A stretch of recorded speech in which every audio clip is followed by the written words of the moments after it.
Boa noite a todos, envolvidos nessas vibrações de amor que vem do alto, com essa equipe espiritual que sempre está presente na nossa casa, nos acolhendo, nos recebendo com todo este amor, este carinho.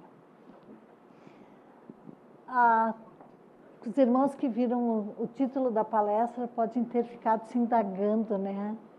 Que bicho ainda existe em nós em relação ao orgulho, né? Título estranho, mas nós vamos ver o porquê a gente escolheu este nome, que não é uma escolha nossa, e sim é o título de um livro. Na questão 917 do Livro dos Espíritos, Kardec pergunta aos espíritos de luz, dentre os vícios, qual o que se pode considerar radical? E a resposta foi a seguinte: temo-lo dito muitas vezes, o egoísmo. Daí deriva todo o mal. Estudai todos os vícios e vereis que no fundo de todos há o egoísmo. Nessa resposta, fica claro para nós que tudo tem início no ego centralizador e dominado pela própria imagem de cada um de nós. A partir dessa obsessão que nós temos por nós, desenvolvemos o orgulho, manifestação do egoísmo, que se apresenta na forma de outros tantos vícios decorrentes deste orgulho. E Joana de Ângeli, no livro A Psicologia Profunda, ela nos diz: o orgulho, filho dileto do egoísmo, é síndrome de fraqueza moral, que precisa ser combatido com a renovação emocional e com o autodescobrimento, mediante os quais o enriquecimento de valores se dá naturalmente e se consegue a força para vencer o patamar inferior que ainda estagiamos. Nós não temos outra maneira do que nos estudarmos. É o autodescobrimento. Analisar os nossos pontos fracos, analisar as nossas tendências negativas ainda que trazemos em nosso coração, para podermos depois trabalhar. E no livro Efeito da Sombra, de Deepak Chopra, há um alerta que nos convida a encarar essas dificuldades que nós vamos descobrir através do autodescobrimento. E ele nos diz: se não identificarmos onde somos desonestos, ásperos, impiedosos, desrespeitosos, gananciosos, dominadores e tantos outros, então não podemos mudar. Se apenas reprimimos a sombra, tentando rejeitá-la, ela existe como uma fração desintegrada da nossa personalidade e não temos poder sobre o que não examinamos. Seja o que for, aquilo agirá como um terrorista emocional, entranhando na psique, capaz de nos armar uma emboscada a qualquer hora. Por isso, precisamos não mais camuflar os conflitos que nos pertencem. Buscar o autodescobrimento para conseguirmos a felicidade, a tranquilidade e a paz. À medida que nós fomos nos analisando e percebendo esses vícios decorrentes do egoísmo e do orgulho, nós seremos capazes, sim, de buscarmos a virtude que fará a substituição deste vício, que é a humildade. E Joana de Ângeli, no livro A Psicologia da Gratidão, ela vem nos dizer o seguinte: indispensável a coragem para o enfrentamento e a conscientização de que todos são débeis e erram, não se apoiando nas bengalas do desculpismo e do acanhamento, porquanto o processo de evolução é feito de sucessos e de insucessos, não se permitindo julgamentos hediondos e oriundos do complexo de inferioridade, desprendendo-se das paixões inferiores às quais se aferra. Nós ainda buscamos sempre uma desculpa. Nas nossas atitudes, muitas vezes impensadas, arrumamos uma desculpa para aquela atitude, achando que nós não somos os culpados e que sim, o culpado é o outro que fez com que eu agisse assim. Muitas vezes nós ainda procedemos desta forma. Então, o orgulho, como nos diz Mariana Beira e Cristiana Lenzi nessa obra, Que Bicho Ainda Existe em Você, que é uma reflexão sobre orgulho, ela nos diz que o orgulho possui muitas máscaras, que nos envolve de maneira ardilosa e disfarçada, que ainda fazem parte de nós devido ao grau de evolução que nós nos encontramos. Nós sabemos que somos espíritos imperfeitos, ainda vivendo num mundo, por sermos imperfeitos, ainda vivendo num mundo de provas e expiações, então o erro ainda faz parte da nossa caminhada. Errar e acertar faz parte. O que não deveria mais fazer parte é voltar a errar na mesma situação. Então, à medida que nós vamos nos conhecendo melhor e vamos entendendo o quanto ainda nós temos desses vícios, nós podemos sim trabalhar e encontrar novas soluções para uma vida mais tranquila e mais feliz. E Mariana Beira e Cristiane Lenzi, ao trabalhar esta obra, elas nos fazem uma reflexão a respeito do orgulho e seus braços, como ela chama, dando a característica de um animal em cada derivação e contando uma história deste animal, situando na condição dos muitos braços do orgulho. Então, nós temos a altivez, ela retrata como o leão,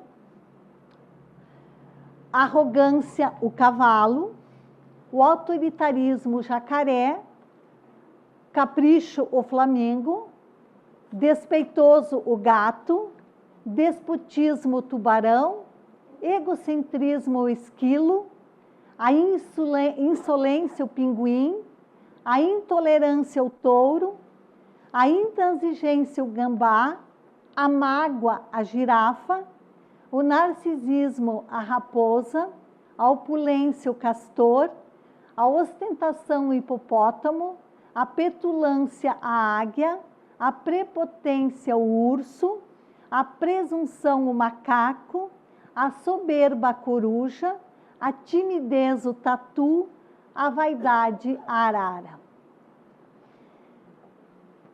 Cada animal, cada item dos braços do orgulho são várias páginas. Hoje nós vamos ficar com o cavalo, com a arrogância. Nós vamos trabalhar a arrogância, que é um dos braços do orgulho. E na arrogância, então nós vamos buscar a definição de arrogância antes de entrarmos na historinha sobre o cavalo. O dicionário nos diz que a arrogância é o orgulho que se manifesta por atitudes altivas, desdenhosas, soberba, insolência e atrevimento. E no livro Encontro com a Paz e Saúde, de Joana de Ângeli, psicografado por Divaldo Pereira Franco, ela nos diz que a arrogância é pequenez moral, na qual se comprazem muitos portadores de distúrbio de conduta, assinalados pelo medo do autoenfrentamento, que se apoiam na forma externa por desestrutura interior para a autorrealização. Trata-se de grave conflito que se instala no ego e se faz projetar de maneira temerária, escamoteando-se para melhor conduzir-se ignorado. É muito interessante porque lembrarmos sempre de trazer Joana de Ângeli, porque ela trabalha a psicologia do ser, né?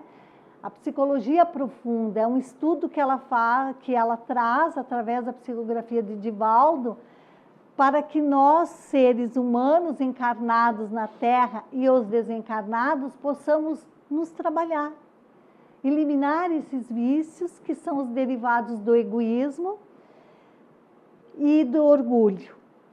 Então, nós vamos ver a nossa historinha de hoje, antes de dar o seguimento, para entender um pouquinho por que o cavalo como arrogante, né? E essa história, ela está baseada numa história real e ela trabalhou um pouquinho essa história. Então, ela coloca assim: o sol do meio-dia brilhava no céu, iluminando todo o rancho da fazenda. O feno do chão queimava os pés, o calor roubava o ânimo dos animais. Todos os bichos aproveitavam aquele clima para descansar e se refrescar no bebedouro. Somente o cavalo mantinha sua pose de superioridade. Não desistia de sua compostura por nada, especialmente ao se dirigir ao burro. Apesar de parecer mais disposto entre os outros, não agia dessa maneira. Toda e qualquer tarefa que lhe aparecesse como contributo para a manutenção da fazenda, passava para o velho burro, que a desempenhava sem qualquer reclamação, seja no transporte de carga, na organização do rebanho de gado, Já o cavalo nunca se dispunha a colaborar, julgando-se muito talentoso para cumprir tarefas tão simples. Não permitia até mesmo que pessoas o montassem, assustando-se com tal ousadia dos humanos. Em épocas de maus tempos, não permanecia ao relento, abrigando-se e ocupando todo o local coberto do estábulo. Os demais bichos, sem outra opção, sujeitavam-se ao clima ruim, a fim de preservar a saúde involuntariamente daquele equino de raça nobre. Um dia, no entanto, o dono da fazenda, não tendo mais condições de manter tamanha extensão de terra, viu-se obrigado a vendê-la, mudando-se para outra menor, que comportaria somente alguns dos animais que ele possuía. Quando chegou a hora de fazer a seleção dos que o acompanharia, lógico, primeiramente escolheu o burro, uma vez que era realmente o verdadeiro que trabalhava entre aqueles animais. Pois enquanto o cavalo de tão alta classe fazia-se derrogado, não assumia nenhuma de suas atribuições e não se sujeitava às condições climáticas para não adoecer, dando somente custos à fazenda. O burro desempenhava todas as tarefas regularmente, resignadamente. Então o cavalo foi vendido. Deixamos a história do cavalo de lado e voltamos para a arrogância. Quais os traços de personalidade que são comuns no arrogante? Se nós pudéssemos agora, nesse momento, em um segundo, fazer uma análise, nós poderíamos encontrar vários, né? Mas vamos ver o que as meninas, a mãe e filha, a Mariana e a Cristiane, nos dizem. O arrogante, ele acredita-se superior a todos. Imagina que as pessoas o invejam pelos seus dotes. Ele é o melhor, é o mais inteligente, o mais sábio, é o que tudo sabe. É o único na face da terra.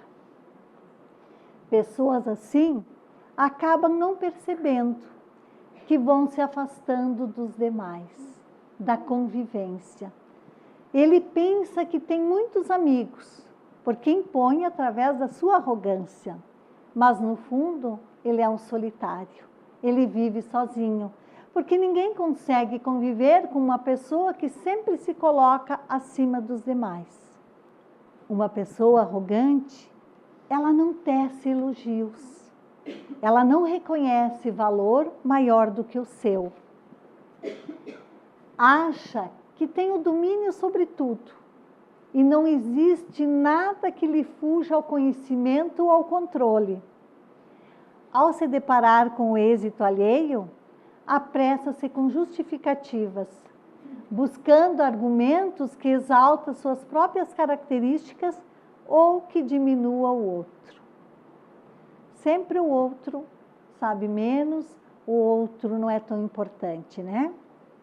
Ainda o arrogante, ele é mestre em proferir julgamentos. Acredita-se capaz de explicar os acontecimentos ocorridos com outras pessoas, como se as conhecesse melhor do que elas próprias. Isso quando não se propõe a resolver os problemas dos outros, daqueles que convivem.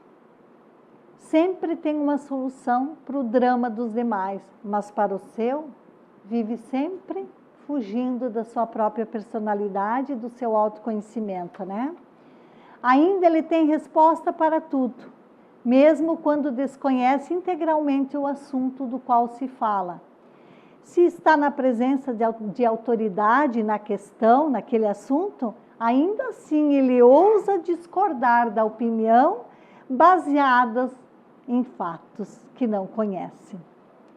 Ele acredita ser um vencedor nato, tem dificuldade de trabalhar em equipe, porque encara cada projeto ou tarefa como uma disputa, na qual tem oportunidade de mostrar ou de provar sua superioridade.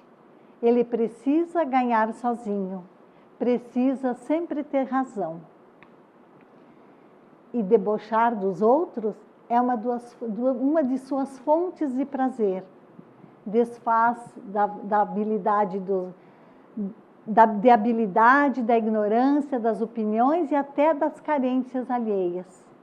Vê-se como ser especial e privilegiado da criação, justamente por não reconhecer, nem mesmo conhecer, suas inúmeras fraquezas e dificuldades. E Jesus, o Mestre de Nazaré, deixou-nos um alerta quanto a este tipo de atitude, quando ele nos diz: por que reparas tu no argueiro que está no olho do teu irmão e não vês a trave que está no teu? Quem de nós não conhece pessoas que sempre acham uma forma de debochar do outro, de fazer ironia do comportamento do outro, de brincar com o outro? Ah, isso é brincadeira. Daí quando é questionado, ele diz: isso é brincadeira.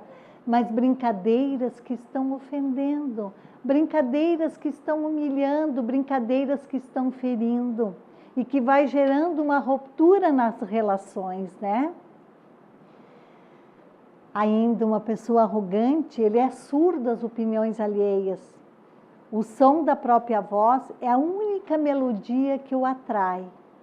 Pensa ser desnecessário e até mesmo inútil gastar tempo ouvindo a opinião dos outros, porque a melhor ideia de todas está guardada justamente na sua mente.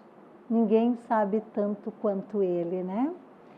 Na maioria das vezes, o arrogante se deixa levar pelo auto-engano, justificando seu comportamento com a afirmação de que possui uma elevada autoestima. Realmente, é muito interessante ser autoconfiante e saber se valorizar, pois nos tornamos senhores do próprio destino, se não nos deixamos enganar pelas opiniões equivocadas dos outros. Mas há necessidade de atentarmos para os exageros da nossa forma de ser. A arrogância não pode ser descrita como um fator positivo de personalidade. É necessário sair do seu mundo rei e despertar para a vida coletiva. Na história do cavalo, tardiamente ele percebeu os efeitos danosos para si próprio, decorrentes da sua postura inflexível e dominadora. Somente foi capaz de entender o valor daqueles que conviviam depois de ter perdido todos os seus companheiros e ter ficado só. Então, nós sempre, todos os dias da nossa vida, somos convidados a fazer este exame de consciência, buscar nos conhecermos melhor e ver aonde nós estamos nos utilizando desses braços do orgulho e afastando pessoas do nosso convívio. E muitas vezes, pessoas muito próximas de nós, familiares que nós deveríamos trabalhar para que essa união se mantesse, porque viemos junto para resgatar, para voltar a nos amar. Mas se nós tivermos uma atitude arrogante, nós vamos afastar essas pessoas que nós precisamos nos entender. Então, quando nós descobrimos que cada um de nós, cada ser que existe na Terra, é um tesouro, sim, nós somos únicos, nós somos muito importantes, nós somos filhos de Deus. E que nós vamos aprendendo no decorrer das múltiplas reencarnações, acertando e errando, na convivência. Mas só haverá convivência se nós trabalharmos melhor esses vícios que nós acrescentamos na nossa personalidade desde o início, lá no reino animal já, na luta pela sobrevivência. E depois, como seres primitivos, onde nós saímos à cata do alimento, de local para nos abrigar à medida que fomos despertando o que precisávamos para nos mantermos mais tempo sobre a face da terra. Mas a grande dificuldade é que hoje ainda nós trazemos muito enraizado em nós esses vícios que os espíritos vêm nos alertar lá na codificação que nós precisamos trabalhar.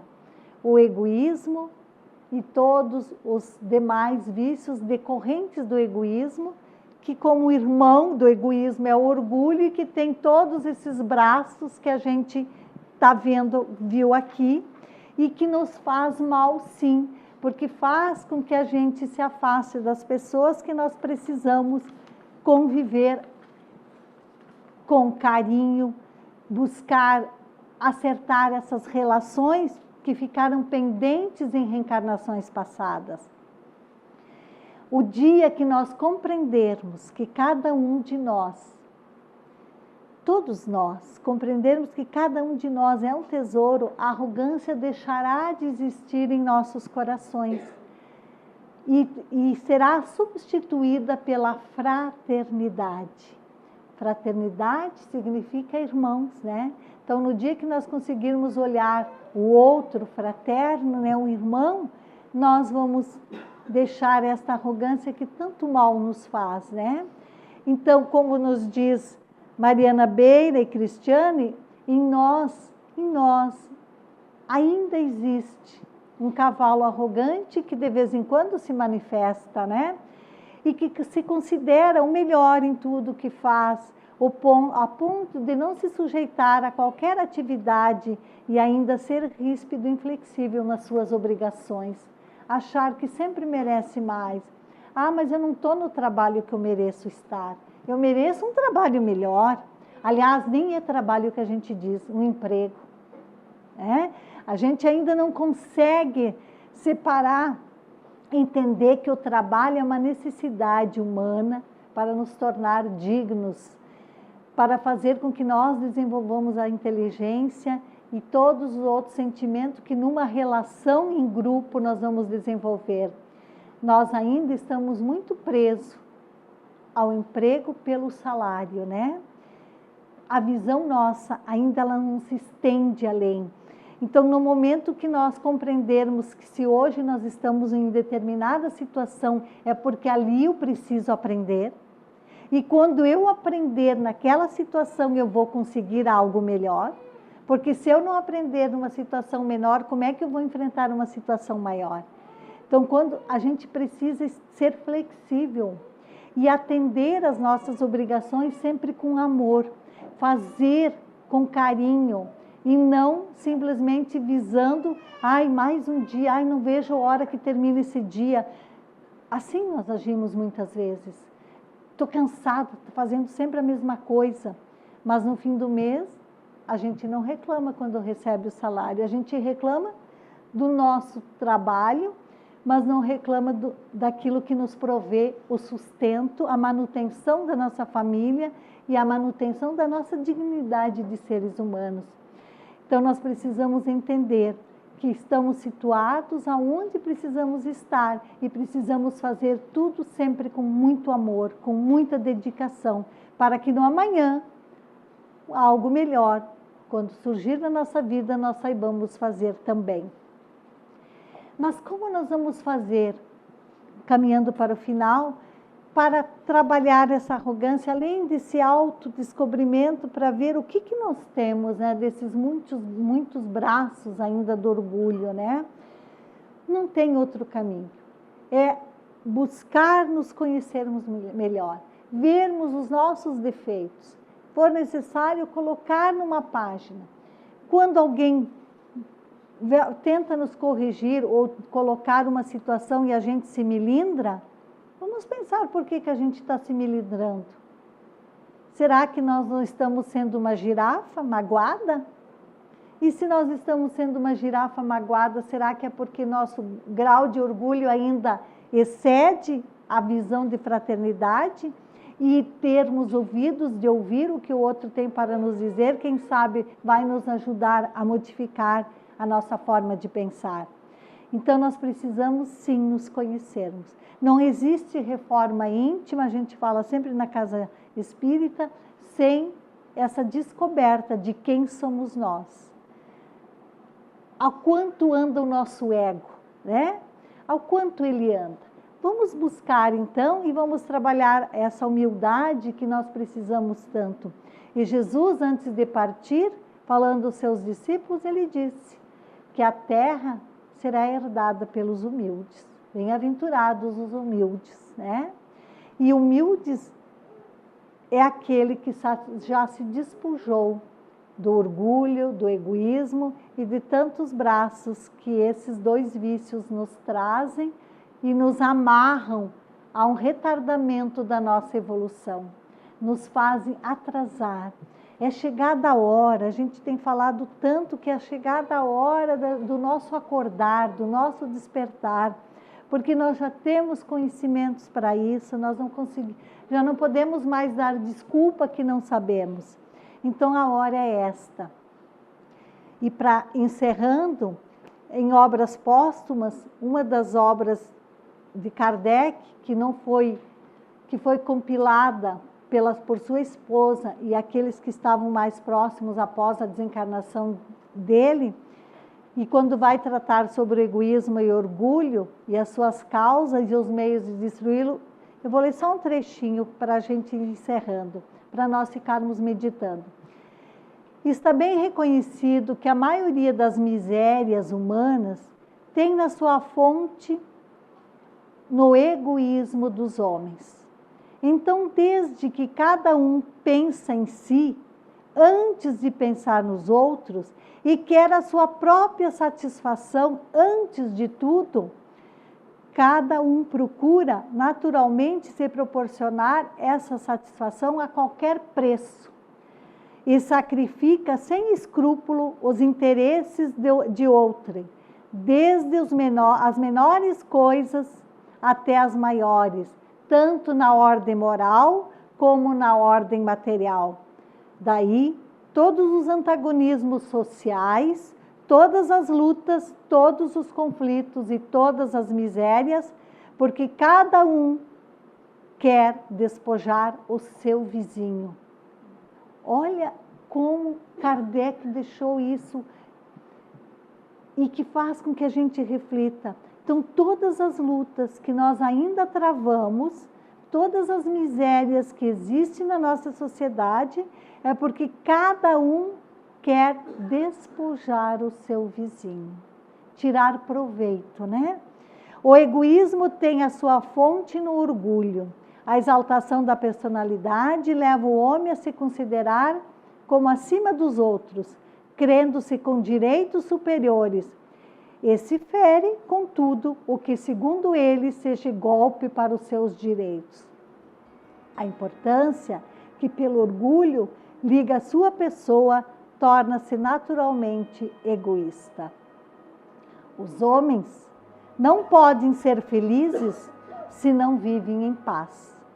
Quer dizer, se não estão animados de um sentimento de benevolência, de indulgência e de condescendência recíprocos em uma palavra, enquanto procurarem se esmagar uns aos outros. Não existirá felicidade na terra enquanto nós continuarmos na luta de querer vencer, passando por cima dos outros, né? A caridade e a fraternidade resume todas as condições e todos os deveres sociais. Fique para nós, então, essa reflexão. Nós queremos ser felizes? Sim. É um direito nosso? Sim. Deus nos criou para isso. Mas os espíritos de luzes deixam bem claro, não existirá felicidade enquanto nós não mudarmos de atitude perante o nosso irmão. Enquanto nós quisermos usarmos do egoísmo, do orgulho e dos seus braços, querendo conquistar aquilo que nós achamos que é bom para nós a qualquer preço, nós não vamos ser felizes. Só seremos felizes quando a fraternidade reinar entre nós e nós pudermos convivermos como irmãos realmente, querendo para o outro aquilo que nós queremos para nós mesmos, como nos ensinou Jesus. E que Jesus continue sendo o nosso roteiro, a nossa escolha de cada dia para tornar a nossa vida mais feliz. Obrigada a todos.